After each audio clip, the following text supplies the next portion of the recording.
Power 2x minus 3 is equal to 1/2 raise to the power 3 whole power x minus 4। कैसे लिखा sir? क्योंकि 2 की power 3 8 होता है। फर्दर इसको लिख सकते हैं आप 2 raise to the power 2x minus 3 into cross multiply कर ले बेटा, बिल्कुल कर लीजिए sir. 2 raise to the power ये मल्टीप्लाई करें 3 into X, 3x into 3 minus 4 minus 12 equal to 1। Basis same है तो पावर्स ऐड हो जाती है। 2 raise to the power 2x minus 3 plus 3x minus 12 is equal to 1। Now further this can be written as 2 raise to the power 2x plus 3x 5x minus में 15 equal to 1 को क्या लिख सकते हैं बेटा? 2 raise to the power 0। It means basis same है तो powers भी इक्वल होंगी। 5x minus 15 equal to 0, 5x is equal to 15, x is equal to 5 3 15। It means fourth option is correct here. बहुत ही सिंपल सा क्वेश्चन है बेटा, बहुत जल्दी ये सॉल्व भी हो जाएगा। देखिए सेकंड क्वेश्चन को देखते हैं। हमारे पास सेकंड क्वेश्चन है क्या?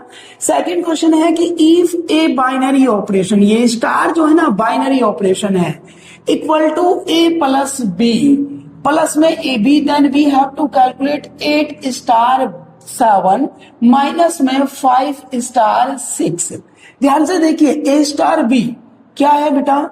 ए plus B, 8 plus 7 plus A B, 8 7 जा 8 इंटू 7 माइनस में बेटा 5 प्लस 6, क्या बोला है? 5 प्लस 6 प्लस में ए बी 5 इंटू 6, तो 8 प्लस 7 कितना होता है? 15 प्लस में 56, 8 7 56 होते हैं, बिल्कुल होता है सर। 11 प्लस 5 9 30।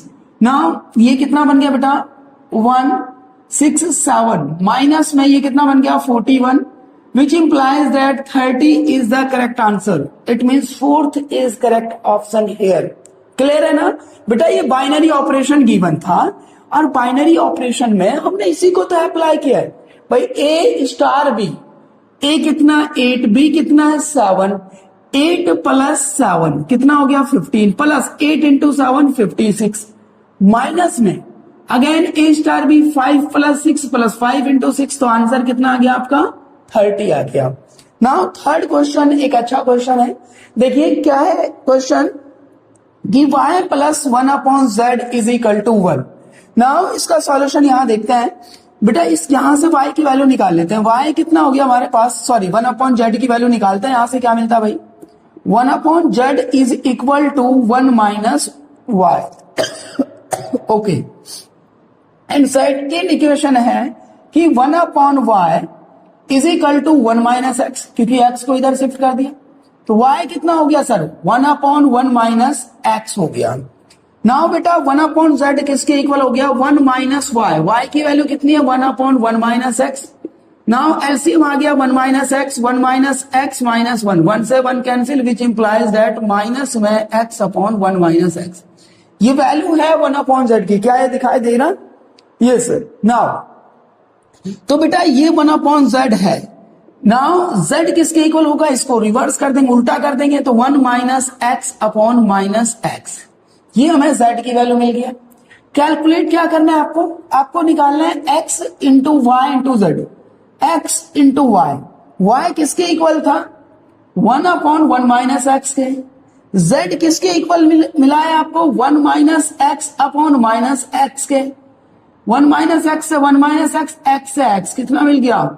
-1। तो कौन सा ऑप्शन हो गया भाई? फर्स्ट ऑप्शन हो गया। क्लियर है ना? देखिए ये क्वेश्चन इंपॉर्टेंट क्वेश्चन है जो एसए 2021 में पूछा है। बहुत प्यारा क्वेश्चन था। यहां से हमने 1/z कैलकुलेट कर लिया बेटा। आफ्टर दैट z निकाला यहां से, और यहां से 1/y कैलकुलेट कर लिया था, वैल्यू पुट कर दी और आंसर निकल गया। क्लियर है ना? तो नेक्स्ट क्वेश्चन की तरफ मूव करते हैं हम। नेक्स्ट फोर्थ क्वेश्चन है बेटा हमारे पास कि if 1/5 of 1/5 of means multiplication 3/4 of 1/3 of the number, let us suppose that आपके पास नंबर है वो x is 24, okay, then 20% of number is, तो बेटा 3 से 3 कैंसिल, x कितना आ गया सर 24 इंटू 5 4 जा 20, it means x is equal to 480।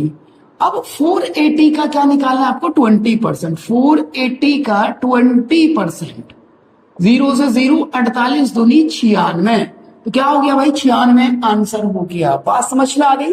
Simple सा क्वेश्चन था कि 1/5 of means multiplication, 3/4 of means multiplication, 1/3 number अपन ने अज्यूम कर लिया x इज 24, बेटा इसको सिंप्लीफाई किया 3 से 3 5 4 जा 20, x मिल गया 480, 480 का कितना 20% कितना हो गया 96, तो 96 is the correct answer. Now question number 5 देखिए, अच्छा क्वेश्चन है, if a number is of the form of this 8 power 10 into में 9 पावर 7 इंटू में 7 power 8, then number of prime factors of the given number is, prime numbers कौन से होते हैं जो वन और इटसेल्फ डिविजिबल होते हैं, ठीक है।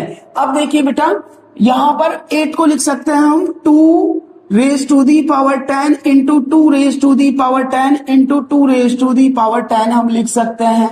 क्यों लिख दिया है, क्योंकि भाई हमने एक प्रॉपर्टी पढ़ी है, देखो बेटा क्या है यहां पे कितना है ये हो गया 8 को लिख सकते हैं 2 raise to the power 3 whole power 10 लिख सकते हैं ना, यस सर, और इनटू में इसको लिख सकते हैं 3 raise to the power 3 whole power 7, ठीक है, इनटू में 7 को तो फैक्टर कर ही नहीं सकते, 7 रेज टू दी पावर 8। ना इसको क्या लिख सकते हैं बेटा 2 रेज टू दी पावर 30 हो गया है, मींस इसको फैक्टर करें 2 into 2 raise to the power 10 2 raise to the power 10, भाई 3 बार लिख सकते हैं ना, 2 रेज टू पावर 3 का मतलब क्या है 2 इंटू 2 इंटू 2, इसका मतलब इसकी पावर 10 इतना हो गया ना, क्योंकि हम यहां से प्राइम फैक्टर्स निकाल रहे हैं बेटा। सिमिलरली 3 की पावर 2 को लिख सकते हैं 3 की पावर 7 इंटू 3 की पावर 7 और 7 की पावर 8। अब देखिए कितने होंगे बेटा 10 प्लस 10 प्लस 10 कितना हो गया 30 प्लस 7 37 प्लस 7 कितना हो गया 44 प्लस 8 52। देखो इनके जो पावर्स है उनको ऐड कर देंगे, इतने नंबर से तो होंगे प्राइम नंबर्स, क्योंकि प्राइम फैक्टर्स ही तो हमें फाइंड आउट करने हैं। तो ये 30 हो गया बेटा, है ना, 10 प्लस 10 प्लस 10 कितना हो गया 30, ये नंबर्स पावर जो है, इंटू में 7 प्लस 7 7 प्लस 7 प्लस में 8, तो बेटा ये हो गया 30 प्लस 14 प्लस 8 कितना हो गया 22 प्लस 30 कितना हो गया 52 हो गया बेटा, ये आपका क्या हो गया आंसर हो गया। तो जब कभी भी आपसे प्राइम फैक्टर्स पूछे ना है भाज्य गुणनखंड, तो क्या करें आप उनके प्राइम फैक्टर्स कर लें और फिर वहां से पावर को ऐड कर लें। ओके नाउ उतने ही हो जाएंगे। अब देखो स्मॉलेस्ट, नेक्स्ट क्वेश्चन है बेटा 6th नंबर पर जो क्वेश्चन था, the smallest perfect square number which is divisible by 12 15 and 18, 12 15 and 18। तो बेटा क्या करेंगे हमें परफेक्ट स्क्वायर नंबर चाहिए। अब परफेक्ट स्क्वायर नंबर जो इन तीनों नंबर से क्या हो डिविजिबल हो, तो ये कैलकुलेट करने के लिए क्या करेंगे इन दोनों का एलसीएम निकाल लो पहले। तो बेटा चलो एलसीएम निकाल लिया, 3 से कर लो, 3 4 जा 12 3 5 जा 3 6 जा, अब 2 से कर लीजिए 2 2 जा 4 5 2 3 जा, अब ये कैंसिल नहीं होते, तो 3 5 जा 15 15 2 जा 30 32 जा 60 63 जा 180। तो बेटा इसका जो एलसीएम आ गया ना वो 180 आ गया। अब देखो 180 से कौन कौन डिविजिबल है, ये नहीं है सर ये भी नहीं है, ये भी नहीं है, तो कौन है ये है, तो आपका आंसर कितना आ गया 900। 900 एक वो नंबर होगा स्मॉलेस्ट जो परफेक्ट स्क्वायर है और इन तीनों नंबर से क्या है डिविजिबल है। तो इन तीनों नंबर से डिविजिबल होने के लिए अपन ने क्या कर लिया भैया, हमने एलसीएम निकाल लिया तीनों का। अब उस एलसीएम से जो डिविजिबल है और स्मॉलेस्ट है परफेक्ट स्क्वायर है वही हमारा क्या होगा आंसर होगा। तो आई होप आपको ये क्लियर हुए होंगे। तो नेक्स्ट क्वेश्चन की बात करते हैं। नेक्स्ट क्वेश्चन है हमारे पास, बहुत इंपॉर्टेंट क्वेश्चन है, देखिएगा 11 स्क्वायर हमें इसकी वैल्यू निकालनी है। 11 स्क्वायर प्लस में 12 square plus 13 square up to 20 square. We know that बेटा सम ऑफ क्या है, first N square natural number जो होता है 1 स्केयर प्लस में 2 स्केयर प्लस में 3 square plus plus plus up to N square किसके इक्वल होता है, n into N plus 1 two N plus 1 divided by 6 इसके इक्वल होता है। तो अपन क्या करते हैं यहां पर हम ऐसा करते हैं बेटा कि यहां पे सम निकाल दें हम 20 स्केयर माइनस में क्या कर दें 1 स्केयर प्लस में 2 square plus 3 square plus 4 square plus plus up to 10 square तक ये माइनस कर दे हम। बात समझ में आती है भाई, 1 square plus 2 square up to 20 square तक कैलकुलेट करके उसमें से माइनस कर दें फर्स्ट 10 का स्केयर को, तो हमारा आंसर क्या हो जाएगा, मिल जाएगा। तो क्या कर सकते हैं बेटा, यहां पे लगाइए, अप्लाई कीजिए। n कितना है 20 इंटू 20 प्लस 1, देखिए भाई n कितना है 20 इंटू 20 प्लस 1 कितना होता है 21 इंटू 22 जो 40 प्लस 1 41 डिवाइडेड बाय 6 माइनस में यहां देखो बेटा क्या होगा, n कितना है 10 इंटू 10 प्लस 1 कितना होता है 11 इंटू 10 2 जो 20 प्लस 1 21 डिवाइडेड बाय 6। ये बात समझ में आ गई। नेक्स्ट क्वेश्चन है हमारे पास, the value of 11 square plus 12 square plus 13 square up to 20 square. We know that कि भाई sum of 1 square plus 2 square plus 3 square plus plus up to n square कितना होता है n into n plus 1 into 2n plus 1 divided by 6। तो ये हमारा formula होता है। अगर ये हमें याद है तो हम इसको इजीली सॉल्व कर लेंगे। देखो बेटा कैसे, इसको अगर हम 1 square plus 2 square plus 3 square up to 20 square में से क्या माइनस कर दें, 1 square plus 2 square plus 3 square up to 10 square minus कर देते हैं बेटा। क्या माइनस किया मैंने, 1 स्केयर प्लस में 2 square plus 3 square plus plus 20 square minus में 1 square plus 2 square plus 3 square plus plus 10 square, ये माइनस कर दें तो आंसर मिल जाएगा। यस या नो, बिल्कुल मिलेगा सर। अब अप्लाई कर देते बेटा, n कितना है यहाँ पे 20 इंटू 20 प्लस 1 21 इंटू में बेटा 22 जो 41 डिवाइडेड बाय 6 माइनस में, अब n कितना है हमारा 10, कितना है 10, तो 10 इंटू में 10 प्लस 1 कितना होता है 11 इंटू में 10 इंटू 2 20 प्लस 1 21 11 डिवाइडेड बाय 6 बेटा। नाउ देखिए 3 2 जा 6 3 7 जा 21 2 10 जा 20, ठीक है ना। यहां से 3 2 जा 3 7 जा 2 5 जा कितना हो गया 10 हो गया, ठीक है, ये 7 हो गया था, है ना। अच्छा अब इसको क्या लिख सकते हैं बेटा कि 10 7 जा 70 इंटू 41 माइनस में 5 7 जा 35 इंटू 11। बेटा यहां से 35 कॉमन कर सकते हैं, तो 2 एकम 2 2 चौका 8 माइनस में कितना बच गया 11, तो 35 गुना 1 और ये बन गया 71। बेटा अब इन दोनों को हमें मल्टीप्लाई करना है, किसको 35 और 71 को, 35 और 71 को मल्टीप्लाई करते हैं। 1 पंजा 5 1 तिया 3 7 पंजा 35 2 3 7 तिया 21 और 2 23, कितना हो गया भाई 5 8 3 ये 24 होगा, कितना हो गया भाई 2485। तो फोर्थ आंसर आ गया बेटा। देखिए 1 पंजा 5 1 3 जा 3 है ना, 7 5 जा 35 3 7 3 जा 1 और 7 3 जा 21 प्लस 3 कितना होता है 24 होता है। तो 2485 क्या आ गया हमारा आंसर आ गया। क्लियर है भाई, यहां तक क्लियर है आपको ना। अब देखो बेटा सेकंड क्वेश्चन की बात करते हैं। क्या कह रहा है, which of the following is the pair of coprime number. अगर आप कॉप्राइम नंबर्स की डेफिनेशन जानते हैं तो यहाँ कोई प्रॉब्लम नहीं है। कॉप्राइम नंबर से भाज्य संख्या कौन सी होती है, जिनका HCF 1 होता है। कॉप्राइम नंबर कौन सा होता है बेटा, जिनका HCF कितना होता है 1, उनको हम कॉप्राइम बोलते हैं। If HCF of AB is equal to 1 then A and B क्या है, कॉप्राइम है। देखो यहाँ पे HCF कितना है, इसका HCF 1 है, नहीं है सर, इसका 1 है, नहीं है, इसका 1 है, नहीं है, तो HCF किसका है हमारा 2 का। क्या है 17 और 25, इनको 1 ही एक ऐसा नंबर है जो डिवाइड कर सकता है, इनके अलावा तो दोनों को डिवाइड नहीं करेगा तो हमारा आंसर क्या बनेगा, ये बन जाएगा सेकंड। अब क्वेश्चन नंबर 9 इंपॉर्टेंट क्वेश्चन है।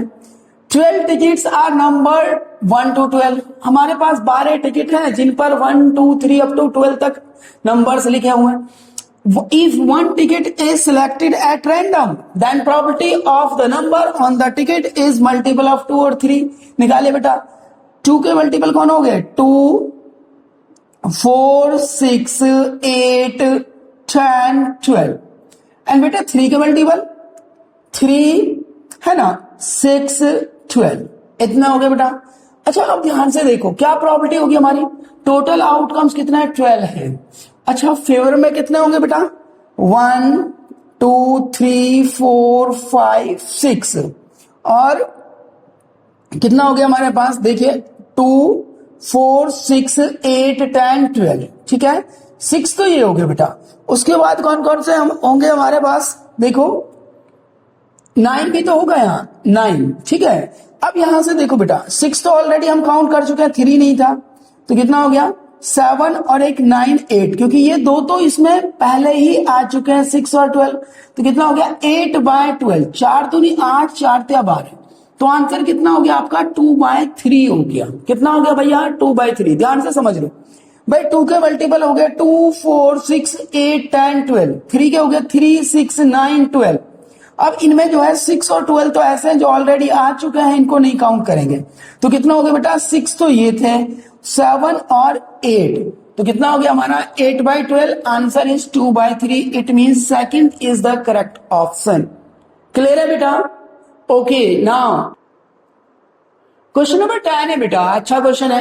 If each interior angle of a regular polygon is 150 degree, then number of sides in the polygon, we know that sum of interior angles of polygon कितना होता है, n-2 into में 180 degree. अच्छा अब यहाँ पे n क्या होता है, नंबर ऑफ साइड्स होते हैं बेटा। अब एक एंगल कितना है, 150 डिग्री है, लेट अस सपोज दैट। अब 150 डिग्री एक एंगल का मान है, वैल्यू है, हमने अज्यूम किया कि उसके अंदर एन साइड है, तो एंगल कितना हो गया 150n is equal to 180n minus में 360 डिग्री। भाई ये बात समझ आ गई, क्योंकि एक एंगल कितना है 150 डिग्री का है, तो एन एंगल्स का सम कितना होगा 150 इंटू एन, और ये किसके इक्वल है, इसके इक्वल है। नाउ सर 150n माइनस में 180n is equal to minus 360, कितना बन गया sir -30n is equal to -360, minus minus plus n is equal to कितना आ गया सर 12 आ गया, तो 12 क्या हो गया, अपना आंसर हो गया। क्लियर है ना, यस सर। 11th क्वेश्चन है हमारे पास कि A can complete a particular task in 25 days. भाई हमारे पास दो बंदे हैं, एक ए है और एक बी है। ए उस काम को कितने दिन में कर रहा है 25 डेज में, और B can finish that task in 15 days. Now A and B do the work 5 days. A और बी दोनों ने 5 दिन जो है वर्क किया। अच्छा टोटल वर्क कितना होगा भाई, इन दोनों का एलसीएम ले लेते हैं बेटा। 25 और 15 का एलसीएम हो गया 75, तो 25 या 75, एक दिन का काम कितना हो गया, ए का 3 और इसकी इफिशिएंसी निकाल लेते हैं बी की 5। ठीक है भाई, ए की कितनी है 3, बी की कितनी है 5, तो दोनों एक दिन में कितना वर्क करेंगे, ए प्लस बी 3 + 5, 3 + 5 कितना हो गया 8। ओके अब टोटल काम हमारा 75 था। अब एक दिन में ए और बी दोनों मिलकर कितना कर रहे हैं 8 कर रहे हैं। उन्होंने कितने दिन काम किया 5 दिन, तो भाई 5 से मल्टीप्लाई कर दिया कितना हो गया 40 काम तो दोनों ने मिलकर कर दिया। अब बचा कितना 75 में से 40 माइनस कर दो सर, 5 3 35 बच गया। अब वो जो काम है वो किसको करना है, बी को करना है। बी एक दिन में कितना काम कर रहा है 5, तो 5 से डिवाइड कर दो, 5 7 35, तो बेटा 7 डेज आपका क्या होगा आंसर होगा। बहुत सिंपल है कि भाई ए और बी जो है ए 25 दिन में फिनिश कर रहा है, बी 15 दिन में कर रहा है। टोटल काम कितना हो गया, इन दोनों का एलसीएम निकाल लेते हैं, वो कितना हो गया 75। ए की इफिशियंसी क्या है 25 थी या 75 3, और बी की क्या 15 पंजा 75 5 हो गया। अच्छा दोनों का एक दिन का वर्क कितना हो गया 5 + 3 8 हो गया ना। 5 दिन उन्होंने एक साथ काम किया तो 8 पंजा 40 वर्क कर दिया उन्होंने। टोटल कितना था 75, 75 में से 40 माइनस करेंगे 35। अब ये 35 जो काम है ये बी को करना है, और बी की इफिशियंसी एक दिन का काम कितना है 5, तो 5 से डिवाइड कर दो कितना हो गया 7 आंसर हो गया। क्लियर है ना, आई होप आपको ये समझ आया होगा। नाउ क्वेश्चन नंबर 13 है हमारे पास कि एवरेज ऑफ 13 रिजल्ट इज 65। तेरे रिजल्ट का एवरेज कितना है 65 है। Average of first 7 result is 62 है ना। Average of last 7 result is 67। 7th result find out करना है। तो भाई इसके मार्क्स कितने बन गए, क्योंकि एवरेज दे रखा है 13 इंटू 13 एवरेज है, तो 13 इंटू 65 इसके टोटल मार्क्स बन जाएंगे। तो कितना हो गया 13 पंजा 65, 6 13 6 78 और 6 84 845। ना फर्स्ट 7 के कितने बन गए, फर्स्ट 7 के ये बन गए सर कि 62 गुना 7 कितना हो गया सर 7 दूनी 14 1 सचिन 42 और 1 43 434 हो गया। ठीक है ओके। उसके बाद लास्ट 7 के कितने बन जाएंगे, लास्ट 7 के भाई 7 का कितना है हमारा 67। 67 इंटू 7 कितना हो गया सर 7 7 49 4 7 42 और 4 46। इनको ऐड कर लो 9 और 4 13 1 6 3 9 और 1 10 4 4 8 और 1 9 माइनस कर दो कितना 13 को। तो 845 को जब हम माइनस कर देंगे तो कितना आएगा 8, यहां बच गया कितना 9 5 0। तो कहीं पर आपको 58 दिखाई दे रहा है, यस। तो ये आपका क्या हो गया आंसर हो गया। एवरेज है बेटा, एवरेज है तो इसके मार्क्स कितने बनेंगे 13 से मल्टीप्लाई कर देंगे। 7 का एवरेज कितना है 62 है, तो 7 से मल्टीप्लाई कर देंगे। सिमिलरली नेक्स्ट 7 का कितना है 67, तो 67 से मल्टीप्लाई कर दिया, इन दोनों को ऐड कर दिया और 13 का माइनस कर दिया, तो 7 क्या बन गया आपका 58 बन गया। आई होप ये क्लियर हुआ होगा। नेक्स्ट क्वेश्चन है हमारे पास, if mean median of distribution are 60। Mean कितना है भाई आपको, मीन गिवन है यहां पे 60 एंड क्या गिवन है आपको मीडियन, ये आपको 48 गिवन है। आपको मॉड निकालना है। क्या निकालना है भैया, मॉड निकालना है। मॉड का फॉर्मूला क्या होता है आपने पढ़ा है 10th स्टैंडर्ड में। क्या होता है बेटा मॉड का फॉर्मूला, कोई बताएगा? Yes sir, 3